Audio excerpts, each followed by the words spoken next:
everyone! Magandang umaga. January 3 is my birthday but is work muna.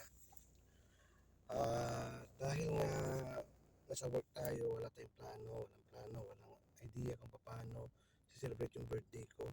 So, nagpapasalamat lang ako dahil wala akong sakit ngayong birthday ko at more to come my birthday. Sana kahit ako mag-celebrate ng birthday ko, okay lang. May trabaho ako. Dito ako sa work ngayon sa San Miguel. Trabaho pa rin. Yun.